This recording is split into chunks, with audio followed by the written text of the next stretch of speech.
মাহফিলে খাবার খাচ্ছিলাম, আমার পাশে এক অন্ধ, হঠাৎ বিদ্যুৎ চলে গেল। আমরা যারা সকলা মানুষ আছি আমরা তো চিল্লা পাল্লা করছে, ওই তাড়াতাড়ি বিদ্যুৎ কোথায় গেল, আপনারা জেনারেটর ঠিক করেন, মোমবাতি চালান, হারিকেন চালান। অন্ধ আমার বাম পাশে ছিল, আমার হাত চেপে ধরে বলছো, হুজুর মাত্র 2 মিনিট কারেন্ট চলে গেছে, আপনি চিল্লাচ্ছেন, অথচ আমার জীবনে আজ 42 বছর কোনো কারেন্ট নেই। আমরা গতানুগতিক কথা বলবো না, আমরা কোরআনে কারিম থেকে চিন্তা ভাবনা করে এখানে যেভাবে কথা বলা দরকার আমরা চেষ্টা চালাবো। বাকি তৌফিক আল্লাহ কার। এই যে অন্ধ আমাকে যে কথা বললেন যে আপনি আজ 2 মিনিটের জন্য চিল্লা পাল্লা করেন, আমি যে 42 বছর আমার জীবনে কোনো কারেন্ট নেই, আমি তো চিল্লালাম না।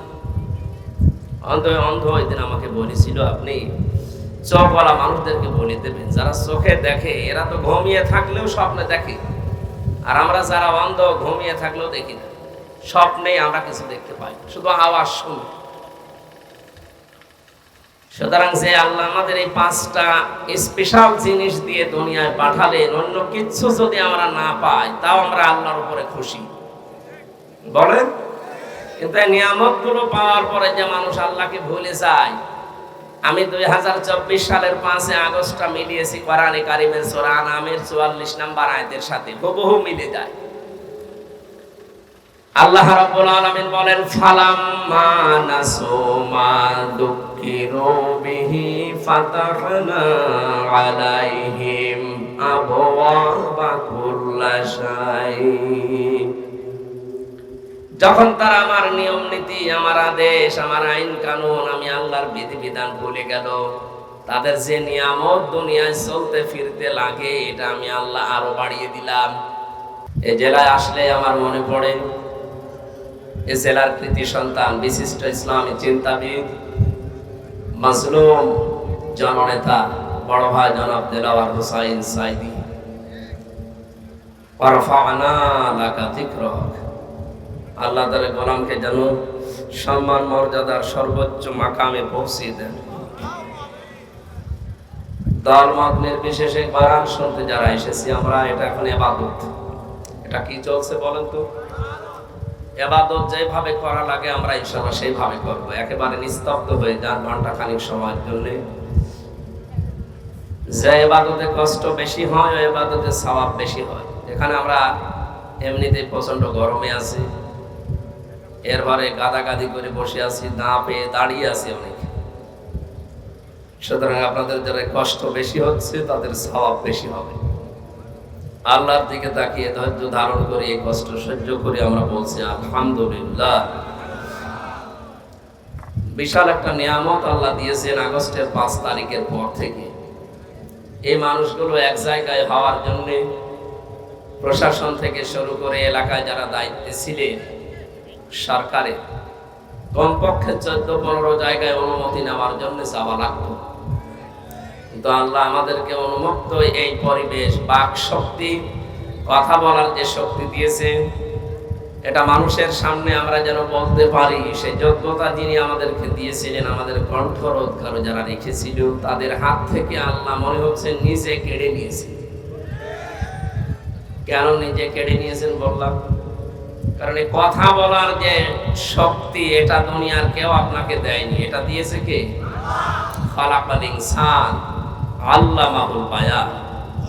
আল্লাহ বলেন আমি মানুষ বানিয়েছি আর কথা বলার শক্তি আমি দিয়েছি।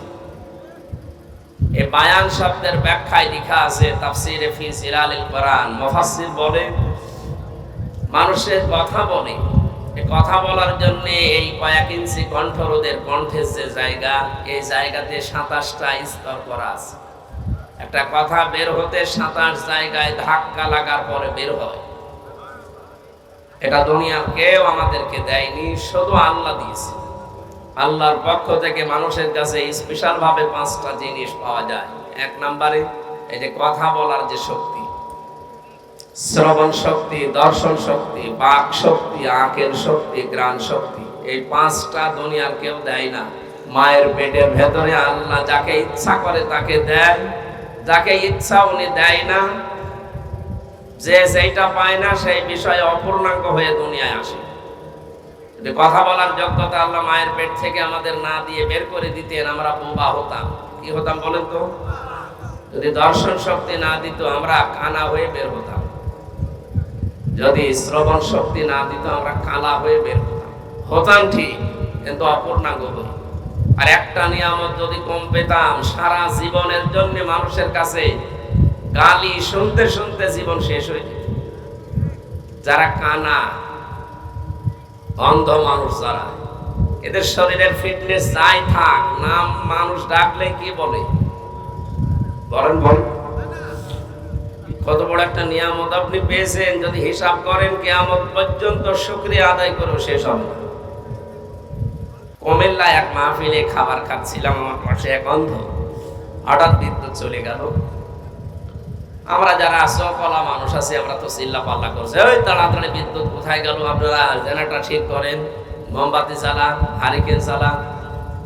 অন্ধ আমার বাম পাশে ছিল, আমার হাত চেপে ধরে বলছো, হুজুর মাত্র 2 মিনিট কারেন্ট চলে গেছে, আপনি চিল্লাচ্ছেন।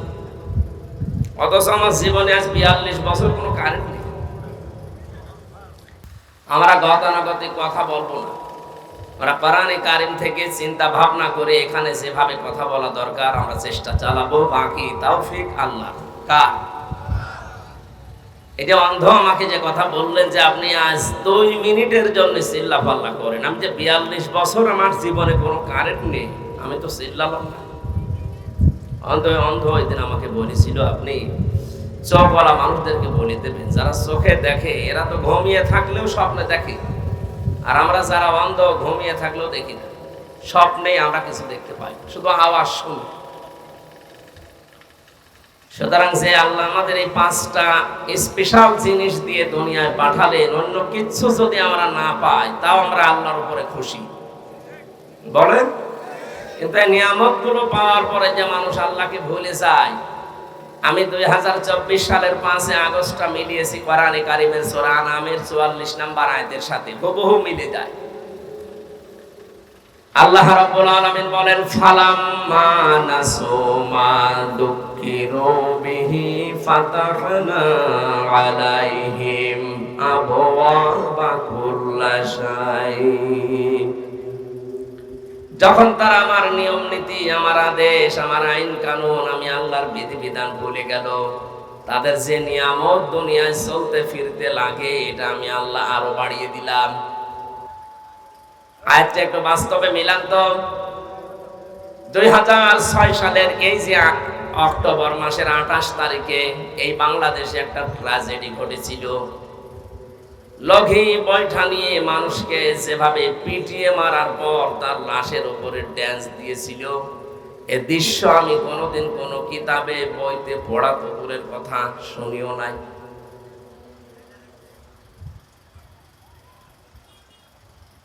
এরকম ভয়ঙ্কর দৃশ্য দুনিয়ায় তৈরি করার পরে চিন্তা করলাম, না এইরকম জালেমদেরকে আল্লাহ কোনোদিন এ দেশের মালিক বানাবেন না।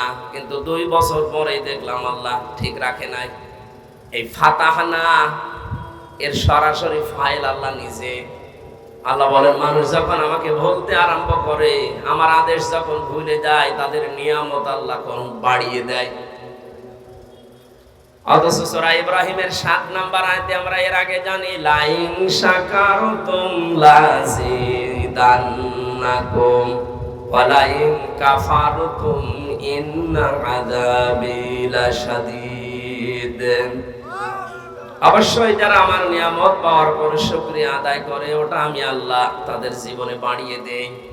সূরা আনামের 44 নম্বর আয়াতের সাথে সূরা ইব্রাহিমের 7 নম্বর আয়াত মিলছে না? কি কন্ট্রাডিকশন না?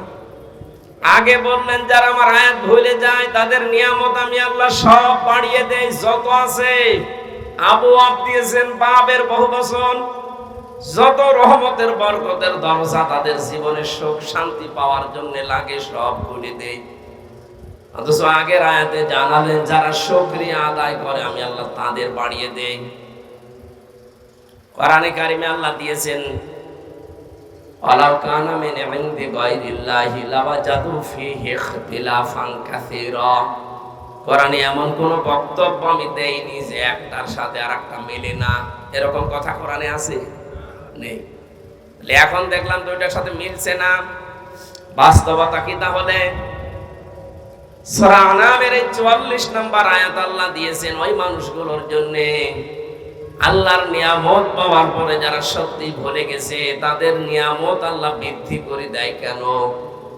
হাত্তা ইযা ফারিহু বিমা উতু, তাদের এই দানকৃত নিয়ামত পাওয়ার পরে তারা যখন আনন্দে মেতে থাকে, আমি আল্লাহকে তোয়াক্কা করে না। আখাযনাহুম বাগতাতান, হঠাৎ করে তখন আমি আল্লাহ তাদেরকে ধরি। এর আগে 2006 সালের 28 অক্টোবরটা মিলান, এই যে দৃশ্যের কথা বললাম, এই দৃশ্য আমার দৃষ্টিতে আমার যা লেখাপড়া আছে যত পড়েছি, আমি কোনোদিন এরকম মানুষ হত্যা করার পরে লাশের উপরে ড্যান্স দেয় পড়িনি, শুনিওনি। কিন্তু ওটা দেখলাম, দেখার পরে আমার মনের ধারণা ছিল যে না, আল্লাহ এরকম জালেমদেরকে, এরকম পৈশাচিক নির্যাতন যারা করে তাদেরকে কোনোদিন সিয়ারে দেশে আনবে না। 2 বছর পরে তো দেখলাম না নিয়ে এসেছি। মনে করলাম যাই হোক 13 সালে মনে হয় আর থাকবে না, কিন্তু আবার দেখলাম না, টিকে গেল সেভাবেই হোক। 18 সালে মনে মনে করেছিলাম যে না, এটা আর টিকা সম্ভব না, দেখলাম না, টিকে গেল। 24 সাল পর্যন্ত অপেক্ষা করে দেখেছি, আল্লাহ পাক 2024 আগস্টের 5 তারিখে আখাযনাহুম বাগতাতান, আকস্মিক ভাবে তাদেরকে এমন ভাবে ধরলেন, ফাইদা হুম মুবলিসুন, তারা দিশেহারা হয়ে পড়েছে। সিরাজগঞ্জ জেলা থেকে একবার যাচ্ছিলাম কুষ্টিয়ায়, বাসের পেছনে বসে আছি, ড্রাইভারের একটা কুকুর মরে পড়ে আছে রাস্তার মাঝে। ড্রাইভার সাহেব ওপর দিয়ে না দিয়ে বাম দিয়ে চালিয়ে দিল, গাড়িটা একটু ঝাঁকি দিয়ে উঠেছে। আমি ড্রাইভারকে বললাম, ভাই আপনি এরকম করলেন? ড্রাইভার আমার বলছে, হুজুর আপনি দেখেন না একটা মরা কুকুর পড়ে আছে, আমি ডবল করে আবার ওর উপরে চালিয়ে দেব, আমার বিবেক নেই। আমি বললাম, তো মরা কুকুর, ও মরলে কি আর না মরলে কি? ড্রাইভার আমার দিকে ঘুরে বলছে, হুজুর আপনি কি আসলে হুজুর? আপনি কেমন হুজুর? তো জাতিতে হিন্দু ছিল, রমেশ ঘোষ, ও তো আর আমার চেনে না। আমার দিকে তাকিয়ে যাই বলেছে, আপনি কি আসলে হুজুর? আপনি কেমন হুজুর? আপনি দেখেন যে একটা মরা কুকুর পড়ে আছে, আমি ডবল করে ওর গার উপর দিয়ে চাকা চালাবো, আমার বিবেক নেই? আমার বিবেক কি মরে গেছে? না, এই কথাটা শোনার জন্যই তো আমি ছিলাম। একটা নিকৃষ্ট জীব এই পৃথিবীতে, দুইটা, একটা শুকুর আর একটা কুকুর, তার ভেতরে একটা পড়ে আছে মরে। আপনার কোন ধর্মের আপনি নিজেই পরিচয় দিলেন যে আপনি হিন্দু ধর্মের মানুষ, আপনার ঈমান নেই কিন্তু আপনার বিবেক আছে। কথা বলেন না কেন? আপনার বিবেকে এতটুকু সাপোর্ট করছে না যে মরা জিনিস ডবল করে মারা যায়। অথচ এই দেশের মানুষ কন্যা নামে পরিচিত যিনি ছিলেন, তার হাজারো সন্তান বাংলার বিভিন্ন প্রান্ত থেকে রাজধানীতে জসিম ভাইকে পিটিয়ে মারার পরে ড্যান্স দিয়েছে। তাও লাশের পাশে তো ড্যান্স দিলে বাঁচতে পারতাম, লাশের উপরে দাঁড়িয়ে ড্যান্স দিয়েছে। পাপের বোঝা যখন একেবারে সর্বশেষ পৌঁছে গেছে, আল্লাহ বলেন তখন আমি ওকে ধরেছি। এই জন্য আগস্টের 5 তারিখে এটা শুধু ছাত্র জনতার মাধ্যমেই হয়নি, আল্লাহ নিজে অবস্থান নিয়েছে। কাবা ঘর বাঁচানোর জন্য যেমন আব্রাহা ধ্বংস করার জন্য আল্লাহ আবাবিল পাঠিয়েছিলেন, আগস্টের 5 তারিখে ছাত্র জনতার সাথে আমার বিশ্বাস আল্লাহ আবাবিল পাখি পাঠিয়েছিলেন। নত সালেম তো বিদায় নেওয়ার জন্য কোনো চিন্তাই করে না, আল্লাহ ওরে পাঠিয়েছে। এই যে আখাযনাহুম একালিপটা আনাছে, আমি ধরেছি বাগতাতান, হঠাৎ করে তাদেরকে ধরেছি। তাকে ধরেছি শুধু তা না, হোম আছে। এই জন্য শুধু যিনি পালিয়েছেন এই জালেমাকে না, তার অনুসারী যারা সবগুলোকে আল্লাহ ধরেছে। ধরার শেষের শব্দ হচ্ছে ফাইদাহুম মুবলিসুন, তারা হতাশ হয়ে পড়েছে, তাদের চেহারার ভেতরে চিহ্নগুলো দেখা যাচ্ছে। আপনি দেখেন জালেম বিদায় নেওয়ার পরে যত জালেমদের দোষর ধরা পড়ছে, ওদের চেহারার ভেতরে এই হতাশার ছাপ। অথচ 15.5 বছর এই দেশে যারা মাজলুম ছিল তাদেরকে আপনি ধরেননি। যার নাম বললাম দেলাওয়ার হোসাইন সাইদি, আপনার এই জেলার মানুষ। এই বাংলাদেশের ইতিহাসে এতদিন রিমান্ডে কেউ ছিল না। তার যে জুলুম, অত্যাচার, নির্যাতন আমি নিজে দেখেছি। মানুষের উপরে এইভাবে টর্চার মানুষ করতে পারে আমার বিশ্বাস হয় না। আমার রিমান্ডে ওনার উদাহরণ দিতে হচ্ছে, দেলাওয়ারকে আমরা পিটিয়েছি এইভাবে এইভাবে। কি গর্ব করতো দেখেন তো, নিজে অন্যায় করার পর আবার প্রকাশ করতো যে এইভাবে উল্টা করে পিটাতাম, আপনাকেও এভাবে পিটানো হবে। আমাকে রেখেছিল কিন্তু একদিন মাত্র, 10 দিনের ভেতরে একদিন আমার 11 ঘন্টা টাঙিয়েছিল। মাত্র একদিনে আমার শরীর শেষ। এই যে এখনো পর্যন্ত আমি স্বাভাবিক না। কত ডাক্তার কবিরাজ কত কিছু চলছে না, শরীর ভালো হচ্ছে না। কিন্তু এই যে ছেলেটাকে একদিন 2 দিন না, মাসের পরে মাস, 54 দিন, 56 দিন না 54 দিনের নাম আমরা শুনেছিলাম। এতদিন পর্যন্ত রিমান্ডে এই দেশে কাউকে নেওয়া হয়নি। আমি 10 দিনের ভেতরে মাত্র একদিন অত্যাচারের শিকার হয়েছি, বাকিগুলো আমাকে শুধু নিয়েছে দর ফিরিয়ে নিয়ে আসতো। কিন্তু সে 54 দিনের অত্যাচারের শিকার। ওই তাদের চেহারার ভেতরে আমি আদালতে দেখেছি হাসি, আর আপনার চেহারার ভেতরে এখন কি পাওয়া যাচ্ছে? পচা ডিম। এই যে দরবেশটার দিকে তাকান, কোন লজ্জায় দাড়ি কাটলাম তো বুঝি না। কত বড় নাফরমান মানুষ হলে নবীর গলায় ছুরি দিয়ে দাড়ি কেটে নম হয়ে নৌকার ওইটা ধরে চলে যাচ্ছে। ওকে ধরিয়ে দিয়েছে আল্লাহ নিজে। এই যে কালা মানিককে ধরিয়েছে, কলার পাতায় শুয়েছে, আল্লাহর বিসি পর্যন্ত উড়ে গেছে। তা এবার সংসার কর। এই জন্য আল্লাহ রাব্বুল আলামিন এই যে আগস্টের 5 তারিখের বিপ্লবে যে নিজে কোরআনে কারীমের আয়াতের সাথে মিলিয়ে যাচ্ছে আমরা দেখতে পাচ্ছি। ফাকাতিয়া দাবিরুল কওমিল্লাযিনা যালামু, আয়াতের পরের আয়াত আল্লাহ বলেন জালেমদের শিকড় আমি আল্লাহ নিজে কেটে দিয়েছি। বলেন সুবহানাল্লাহ। এই দেশে জালেমদের কোনো শিকড় আর নেই, ইনশাআল্লাহ থাকবে না সামনে।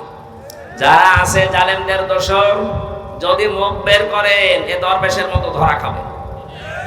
কথা বলেন না কেন?